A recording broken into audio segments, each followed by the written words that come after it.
Bom dia! Reiniciamos o estudo da filosofia. Lembrando bem, o estudo só é possível por participação. Nós estamos estudando este texto, Desobedecer, de Frederic Gros. Estamos no 4º capítulo, para seguir assim o itinerário. Penso eu que mais uns 3 encontros terminaremos o livro, para refletir um pouco sobre ele inteiro. E já quero anunciar o texto que nós vamos pegar logo em seguida, que vai ser de Chesterton, Ortodoxia. Um pensamento sobre a realidade e a vida social que pode trazer para nós muito esclarecimento. Além de tudo, pela vivacidade daquele texto. E nós refletimos até agora sobre obediência, desobediência. Obediência que nós aprendemos como necessária, como base para a ordem da vida social, para a superação do caos. E depois aprendemos uma desobediência necessária para que nós não caiamos naquela situação de viver uma tal subordinação que, por causa da ordem de alguém, nós entendamos que a ordem é tão perfeita que não possa ser questionada e desobedecida. E aí vem aquele exemplo que é clássico da obediência absurda na guerra, quando por obediência alguém matou, liquidou com populações inteiras. Pouco interessava a situação das pessoas. Não interessava nem o valor pessoal de cada um. Não era do meu grupo, alguém mandou que matasse, eu obedeci ordens e matei. Obediência no sentido absurdo da palavra. Agora, vamos pensar no direito de resistência e a questão da subordinação. Nós obedecemos, subordinamos-nos, mas chegamos num ponto que questionamos esta obediência e esta lei. É possível questionar? Devemos fazer resistência? Aí é que está. Submissão é uma relação de forças históricas. Se é força histórica, é reversível. Porque se aconteceu na história, pode acontecer de outra forma, pode se construir de outra maneira. Então, é possível que haja insubmissão. Historicamente, nos subordinamos. Mas depois descobrimos e vamos agir de outra maneira. Mas, de uma certa maneira, não é o que acontece no amadurecimento de cada pessoa. Nós vivemos lá no recolhimento da família. A nossa família tem costumes, tem ideias, tem tradições, e vamos crescendo, e de repente rompemos o laço e saímos. E vamos, quem sabe, viver o que dentro da nossa família não vivíamos. Historicamente vivemos uma submissão, mas também depois nos insubordinamos, porque passamos a ter autonomia. Hannah Arendt vai dizer lá entre o passado e o futuro a respeito da educação. O grande objetivo da educação é chegar na autonomia da vida. Bom, em parte, esbarramos aqui nesta ideia.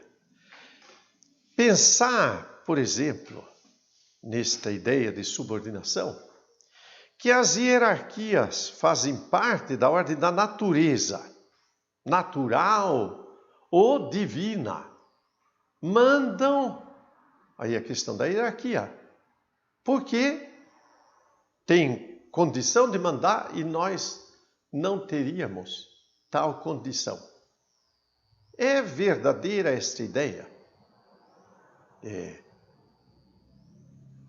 Para que uma empresa funcione, é preciso designar os que decidem. Então, nós vamos ter a ideia de que quem decide é melhor dotado do que a grande maioria. Os outros seriam, então, medíocres. É natural que haja diferença. Nisto nós concordamos rapidamente. É natural que haja diferença. E vamos justificar que a natureza propõe a hierarquia e daí devemos nos subordinar porque não pode haver ordem contrária. Então são naturais. Então a subordinação é o reconhecimento da autoridade e de uma superioridade.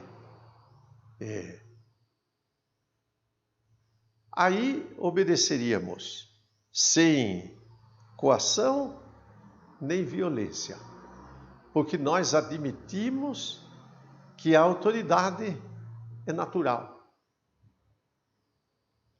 Isto não causaria problema nenhum, até quando descobrimos que esta autoridade age com desumanidade, despótica, cruel, etc.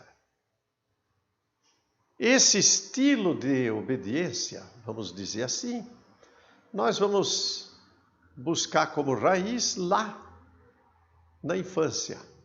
A criança obedece sem coação nem violência. Pelo menos vamos dizer assim, entre aspas, na situação normal da vida. Vamos deixar de lado aquilo que é patológico. Nada mais naturalmente legítimo do que a obediência da criança. Ela obedece porque necessita, porque depende, porque é bom. Os pais amam os filhos, etc.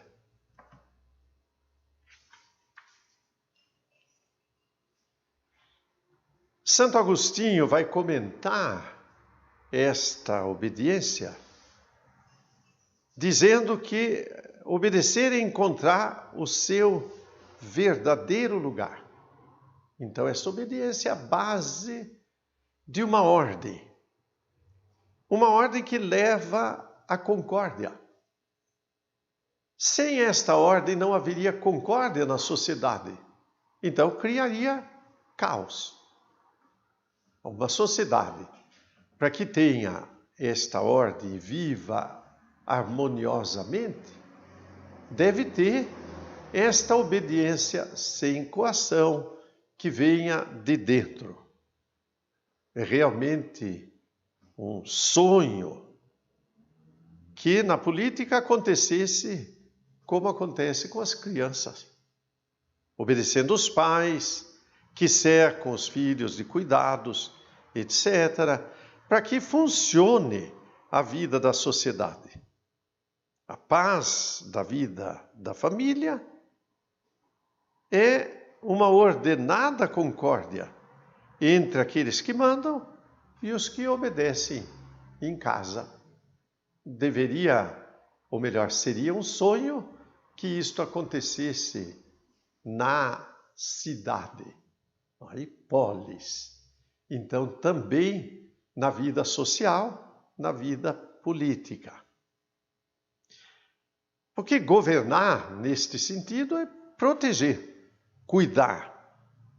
Então, aqueles que dirigem e que na hierarquia comandam, deles se espera que tenham 3 qualidades fundamentais. Competência. Obedecemos porque ele tem conhecimento, ciência. Obedecemos porque conhecemos a integridade de quem comanda. E a solicitude. Obedecemos porque ele tem cuidado.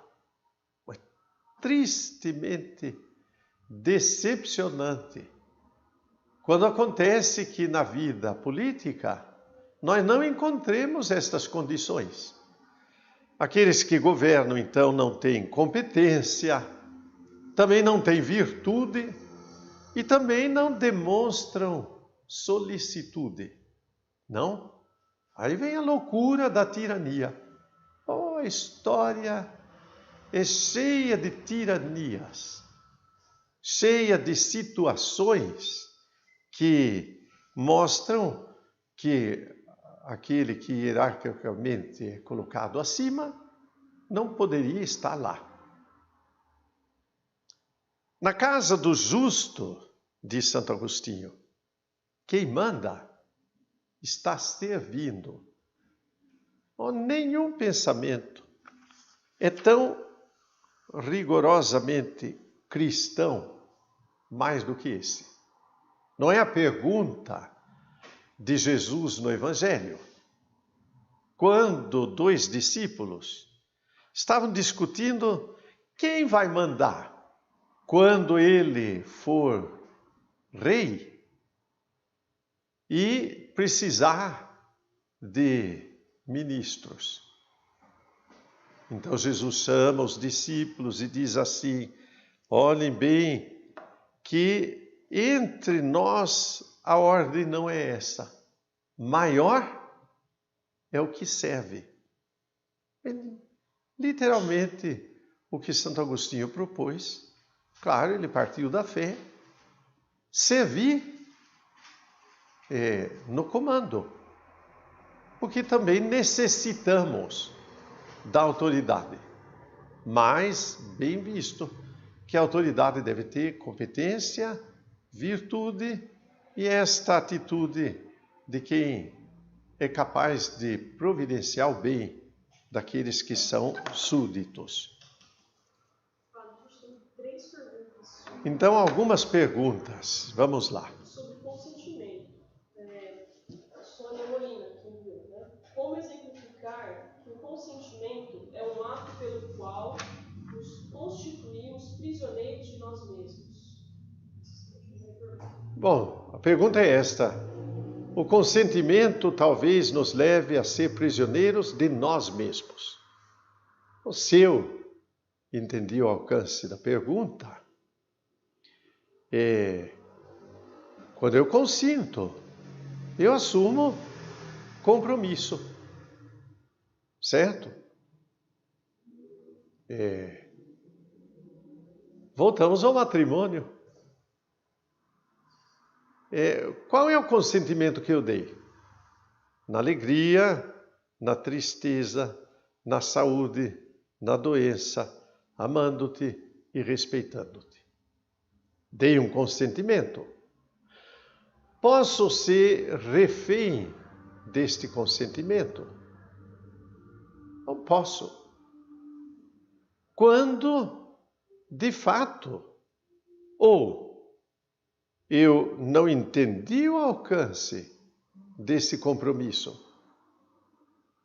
ou quando o outro extrapola na exigência de que eu cumpra um compromisso que não está assumido, porque supera.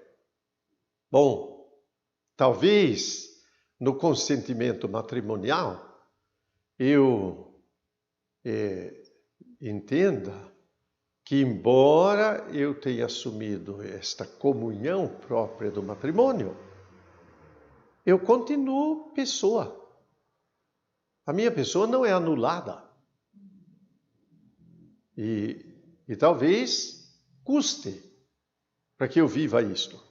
Por outro lado, talvez venha o peso do outro que vai exigir de mim a aniquilação da pessoa. E neste caso, eu devo lutar para que o outro chegue a amadurecer e compreender bem. Mas se isto vale para o matrimônio, vale para a sociedade. Não? O tirano talvez exija que eu viva uma obediência cega e não pense. Mas ninguém pode exigir que eu não pense. Eu tenho o direito de pensar. Não só, eu tenho o direito de me manifestar. E todos têm direito de se manifestar pacificamente. E daí que as manifestações públicas são sinais de liberdade, de maturidade de vida. Então, a submissão significa que eu passei a ser refém do compromisso, só se aceitar. E daí me torno refém. E só se eu não tiver condição nenhuma de vencer isto. Um grandíssimo exemplo é de um estadista que passou décadas preso.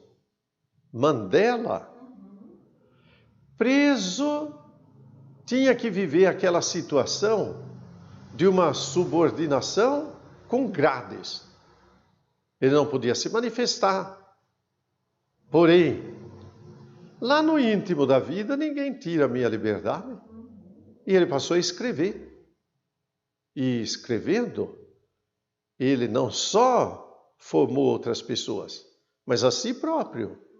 E se tornou estadista, que nós conhecemos. Não? Ou no nosso meio, pessoas que talvez considerássemos que nem teriam condição de viver uma liderança. E, no entanto, nem grandes estudos e nem grandes possibilidades se tornaram liderança. Não quer dizer que não vão ter defeitos, mas se tornaram liderança por quê? Porque não foram subordinados, no sentido cegamente. Obedeceram, mas não cegamente. Cegamente não. É o que Santo Agostinho está expondo, não é? Nós devemos viver esta situação, mas eu posso manter a autonomia. Tem mais uma pergunta. Tem mais 3. Pode-se dizer que é praticamente impossível conviver harmoniosamente sem nunca consentir? É possível viver harmoniosamente sem nunca consentir na subordinação? Bom, é possível. Depende de cada pessoa. Não? Quantas pessoas na história viveram uma vida inteira numa situação de uma submissão a uma ordem? Aí nós vamos pegar outro exemplo, Galilei, que foi imposta sobre ele uma lei de silêncio. Ou ele calava a boca ou ia para a fogueira. Ele não podia se calar, porque calar, neste sentido, seria negar a verdade. E ele tinha chegado no esclarecimento. Não era possível ele não reconhecer. Então, confinado numa prisão domiciliar, ele não deixou de escrever. Olha, ele não era um homem esclarecido só na ciência, porque ele nos deixou observações a respeito da teologia, que até hoje servem porque ele compreendeu muito adiante do seu tempo, o que custou séculos, para que até a igreja chegasse. Ele viveu subordinado, ele viveu, não é? A filha dele era superiora de um convento de clausura, não muito distante dele. Continuamente trocaram correspondência. Ele não deixou de cumprir aquilo que tinha sido determinado. Mas ele viveu interiormente a grandeza do pensamento dele. Não sei se respondi a pergunta. Outra pergunta ainda. A liberdade do homem, segundo o autor, está em sua liberdade. Como que é? A liberdade do homem, segundo o autor, está em sua liberdade. Aqui entra também o saber consentir? Liberdade é saber consentir? Oh, sem dúvida. Se eu não sei consentir com aquilo que pareça para mim, e eu tenho a convicção de que é verdadeiro, se eu não consigo tomar decisão, eu não sou livre. Porque livre é aquele que escolhe o bem. A pergunta seguinte. Na atual situação política do país, vemos claramente o país dividido entre esquerda e direita, sendo que a esquerda foi eleita pelo voto e a esquerda se denomina resistência e emperra o desenvolvimento natural do governo. Isso é desobediência? A pergunta é esta. Na vida política nacional atualmente, temos dois grupos antagônicos que se denominam esquerda ou direita.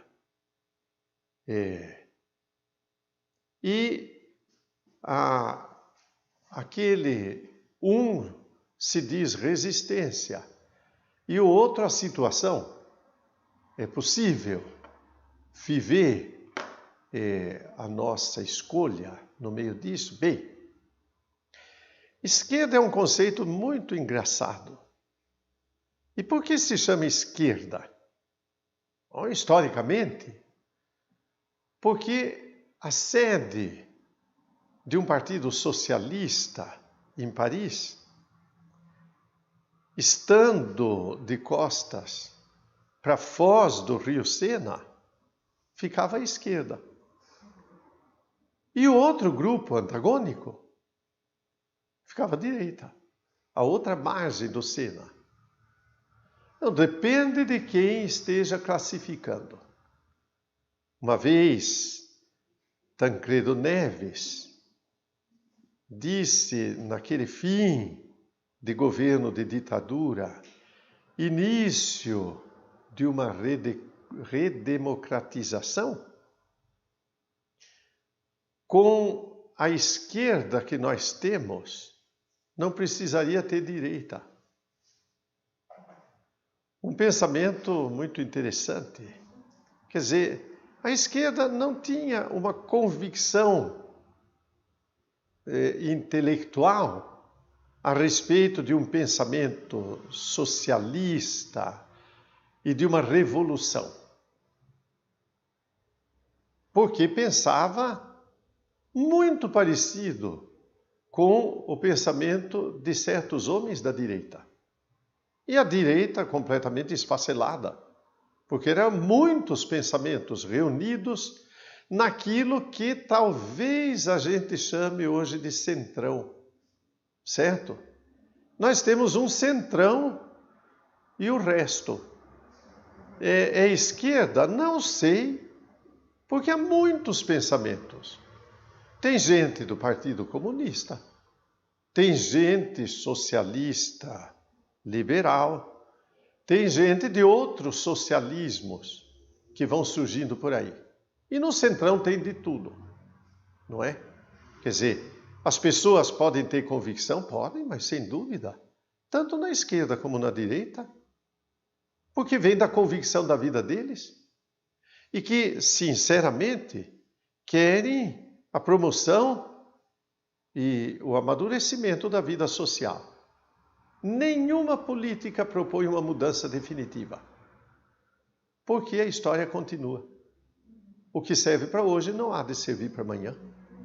Por isso que a convicção é absolutamente necessária. Quando existe convicção, ela vai amadurecendo em cada tempo. Certo?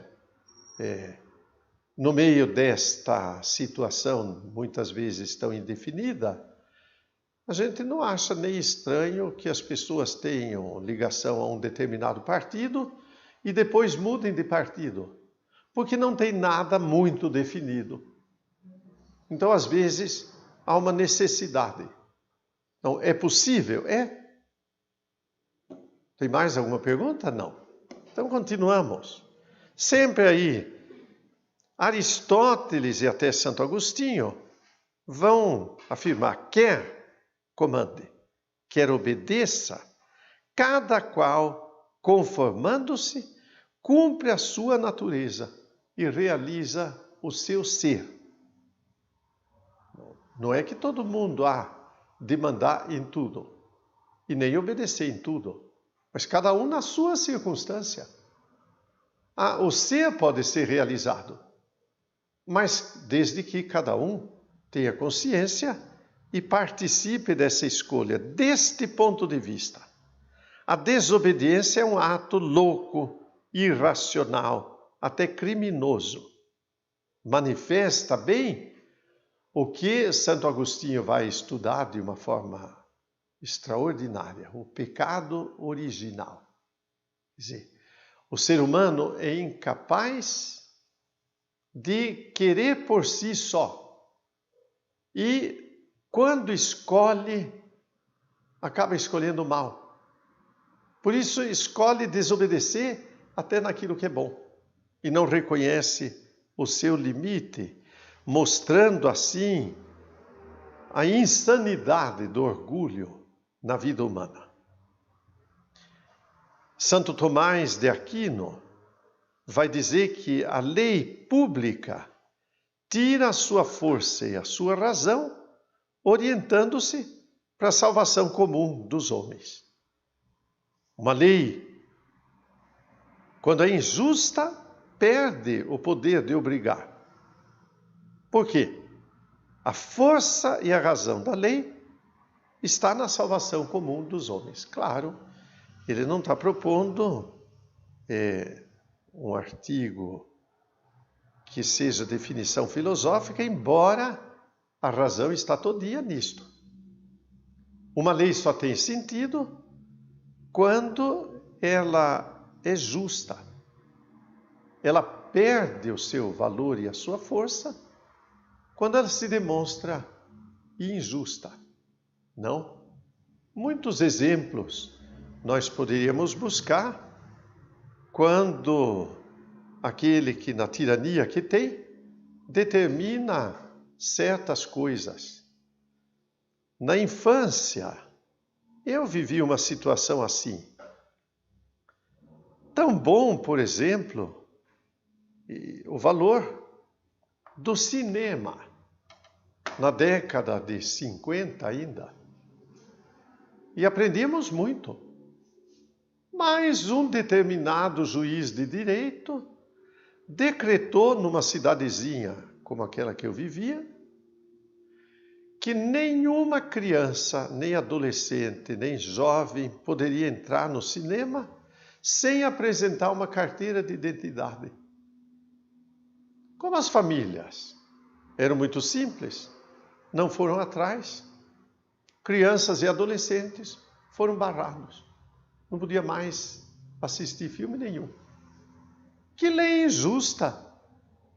Ora, por que teria que apresentar uma carteira de identidade quando o homem que ficava na bilheteria conhecia não só cada criança, mas os pais, os avós, conheciam todo mundo.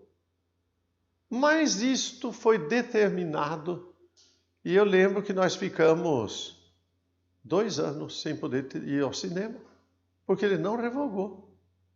Até que veio alguém um pouquinho mais lúcido e determinou coisa diferente. A força e a razão da lei está na justiça que ela cumpre. Pode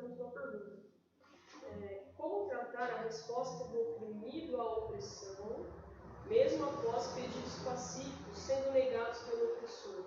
Pode ser tratada igualmente a violência de quem primeiro oprimiu? Por exemplo, a luta sufragista das mulheres brancas na Inglaterra, que só foi notada e atendida após o início de uma luta mais agressiva. Sim. Ou a própria luta do povo preto, que se colocou pacificamente durante séculos e teve seus pedidos de vida negados, são comparáveis? Comparando, como pensar a respeito, por exemplo, de uma proposta de insubordinação e que chega, às vezes, ao limite da violência? Por exemplo, na luta das mulheres pelo voto, Inglaterra, Estados Unidos, etc. Ou na luta do povo afrodescendente para vencer leis que discriminavam. E aí protestos. Protestos pacíficos, mas que chegaram quase à violência. Na década de 70, um grande movimento feminista na Europa, querendo leis mais justas e que reconhecessem, por exemplo, a dignidade da mulher. Eu mesmo vi, na década de 70, em Roma, grandes protestos feministas, milhares de mulheres na rua, e que iam andando exigindo da lei. Às vezes, não existe lucidez, também nem força suficiente para determinar alguma coisa que é justa e só vai ser determinada e reconhecida à base de protesto. O protesto tem em si alguma coisa que afronta. É pacífico, mas afronta. Às vezes, não tem outro jeito senão chegar quase lá às raias da violência, certo? Quando é necessário exigir um pouco mais, até que se reconheça, não é? Como os filhos em casa, que às vezes não conseguem que os pais reconheçam alguma coisa, até que o que eles fazem? Gritam, berram, rolam no chão, e os pais finalmente reconhecem. É o meio, certo? Isto quer dizer violência da insubordinação? Não, isto quer dizer luta para que haja compreensão das coisas. A gente gostaria que as coisas fossem muito pacíficas, mas elas não são.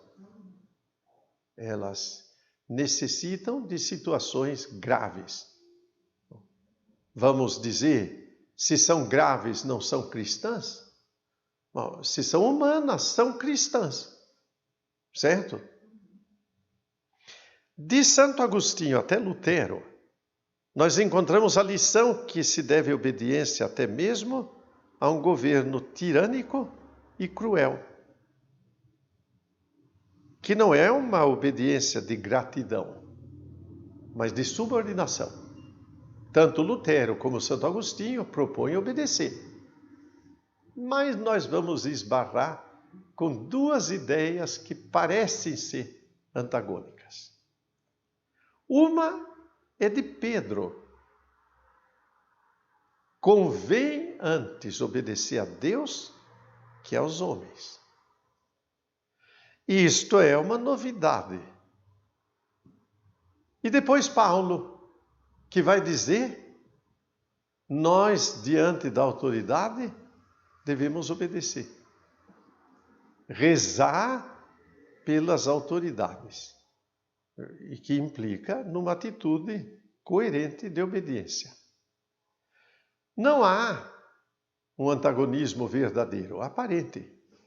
Realmente, há uma lei que eu deva compreender do ponto de vista de uma convicção profunda da minha vida, seja ela de fé, seja ela da sociedade, política ou não, quer dizer, de um conceito que por um acaso eu descobri e que talvez outras pessoas não tenham descoberto. Então, convém obedecer a esse princípio e aí lutar por ele, sem deixar de construir a ordem da vida social, porque esta ordem tem que ser mantida. Na desordem social, prejuízo humano. Então não existe daí de fato a construção de uma sociedade justa, não é? Aí o Frederick Groh vai lembrar grandes textos de Agostinho, de São João Clímaco, de Santa Catarina de Sena, de São Bento, e João Cassiano e outros, que vão propor a lei para ser obedecida de boa vontade, não obrigados, para construir o melhor. O caminho da salvação passa pela humildade. Há uma lei, principalmente São Bento, cuja regra reformou, trouxe grande harmonia para a vida da Europa, porque partia dos mosteiros e atingia a sociedade. Mas eram leis muito razoáveis, não é? E que acabava refletindo na vida da sociedade inteira. Assim, o místico, enquanto faz da sua obediência uma aventura interior, resiste aos poderes. Esta resistência aos poderes é muito interessante, porque ele vivia isto na sua obediência interior. Uma grande resistência. Ele propõe isto certamente para que nós reflitamos na obediência como um grande caminho, para poder refletir sobre a desobediência, não? E daí ele passa a filha de Édipo, em toda a tragédia grega, não é? Édipo tinha uma filha, que era chamada Antígona. E mais ou menos a proposta da tragédia que um grande grego propôs, Antígona desobedeceu a ordem do rei. Ela perdeu 2 irmãos que morreram lutando entre si. Eles se mataram. Um era considerado herói da cidade, o outro traidor. Ao herói, o rei determinou: sepulte.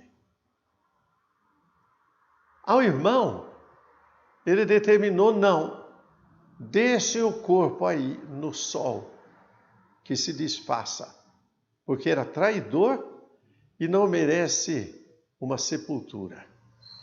Nós devemos pensar que a ideia de uma sepultura era uma ideia que beirava ali a honra das pessoas. Porque a ideia era esta: quando uma pessoa morre, ela vai estar na margem do rio da morte e deve atravessar o rio. E se ele for sepultado, ele atravessa o rio e vai ter descanso eterno. Se ele não for sepultado, ele vai ficar errante neste mundo, o seu espírito. E como deixar o irmão, pensou Antígona, sem sepultura? O rei decretou.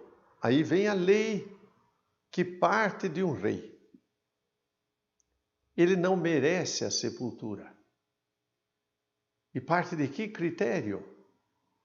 de ter sido fiel, leal ao seu povo, o povo da cidade. Muito diferente do irmão. O irmão foi sepultado. Mas Antígona, vendo o irmão sem sepultura e pensando na outra lei.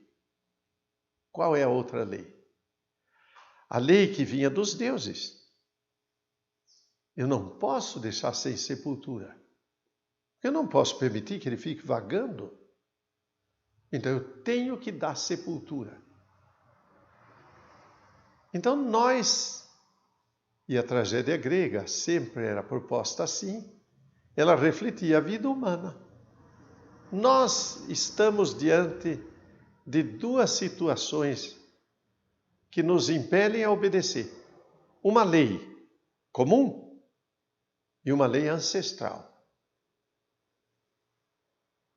Pedro estava diante da lei de Cristo, que disse o quê? Vão e anunciem.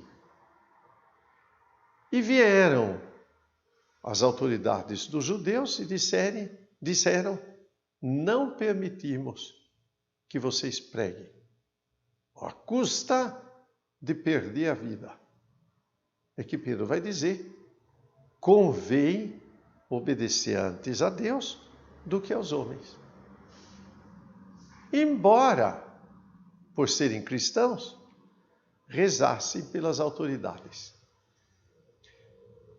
Quando o romancista escreveu O Violinista no Telhado, um filme excepcionalmente bom, começa com a apresentação da cidade, a vila. E daí vão os jovens e perguntam para aquela figura que entre os judeus era uma figura maravilhosa.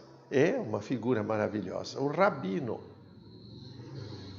E aí chegam para o rabino e perguntam, rabino, estavam na Rússia, que tradicionalmente perseguia os judeus. Existe uma oração pelo czar?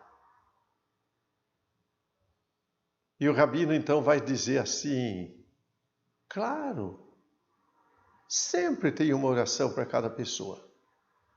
E nós vamos rezar assim pelo czar. Ó Deus, conservai o czar longe de nós.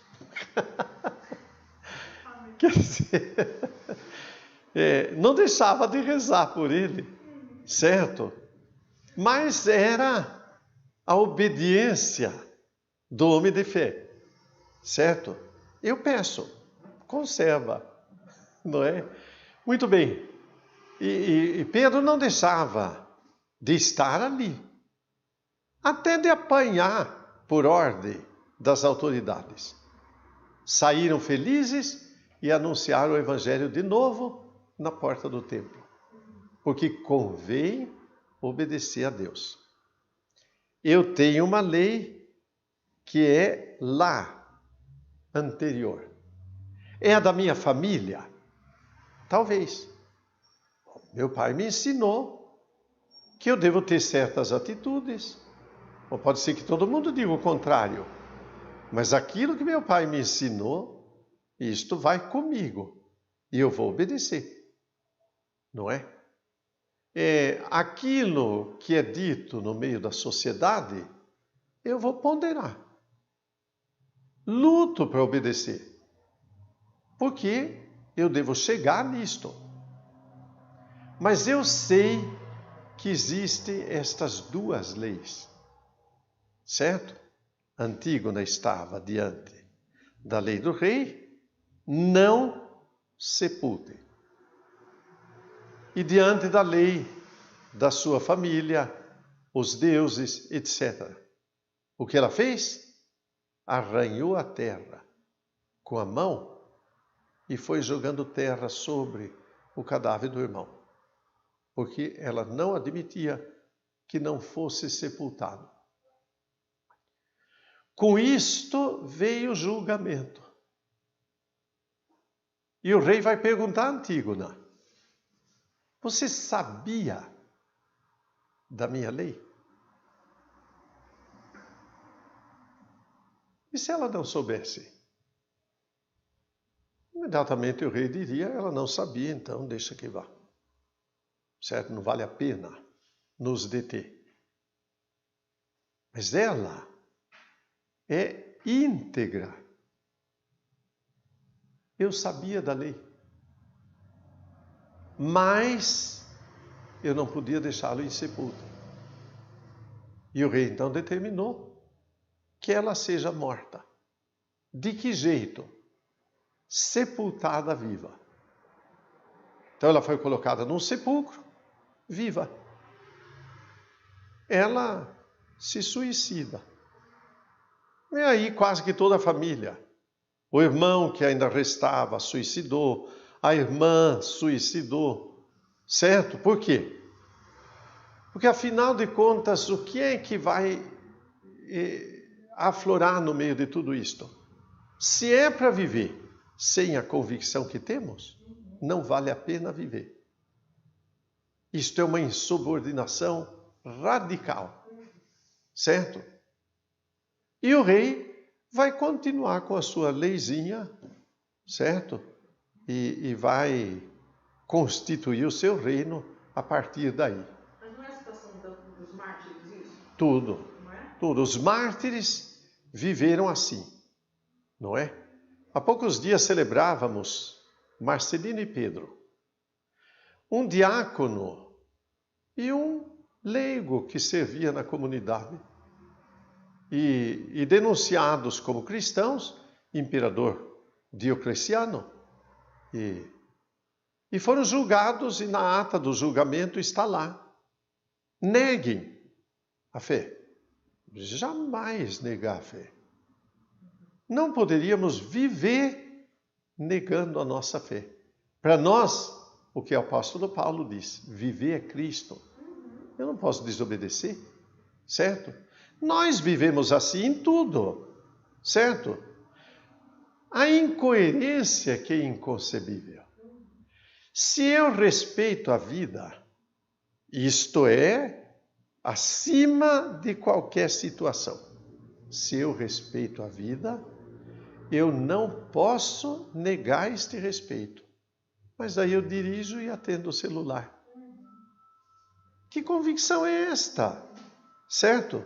Essa convicção não pode existir. Apoio o aborto em algumas ocasiões. Isto apoio uma determinada lei porque me convém. Neste momento, eu não tenho convicção. Eu não posso viver sem convicção. Mas são cenas do próximo capítulo. Cabe duas perguntas? Cabe. Duas perguntas. Quando a não aceitação de nossos governantes, patrões, que nos traz um adoecimento diante de injustiças, por não conseguirmos lutar pelos poderes por eles determinados, pois necessitamos de um emprego para sobreviver, como podemos vivenciar com tal sofrimento? Com a oração? Quer dizer, como sobreviver diante do sofrimento de uma situação no trabalho, por exemplo, e que atinge a nossa saúde e o bem da nossa vida. São situações heróicas, realmente. Deveríamos lutar? Deveríamos. Mas aí cada um deve ver a circunstância da sua vida, certo? Porque se tem família, como é que ele vai renunciar ao bem da sua família? E são as situações injustas e que continuam na vida da sociedade, certo? Aí que ele deveria pensar bem na hora de votar. E a outra pergunta tem a ver com isso, que é, pensando nas eleições que se aproximam, como o cristão pode se posicionar e aderir a uma ideologia partidária política que traz alguns princípios contrários à doutrina cristã? Como aliar a fé e a política? Vamos dizer, em princípio, eu jamais deveria agir contra a minha convicção. politicamente também. Se alguém tem uma proposta que vai contra a minha convicção, eu não posso admitir. Certo? Quando a proposta de eleição está muito perto de nós e nós vamos escolher, às vezes, entre o menos ruim, certo? Mas eu devo votar. Eu não posso me negar a isto. Devo votar. Escolho aquele que menos agride. Quando a proposta é muito maior, é nacional, aí a minha convicção acima de tudo. Certo? Mas a convicção deve estar em tudo. Eu não posso negar aquilo que eu penso. Ok?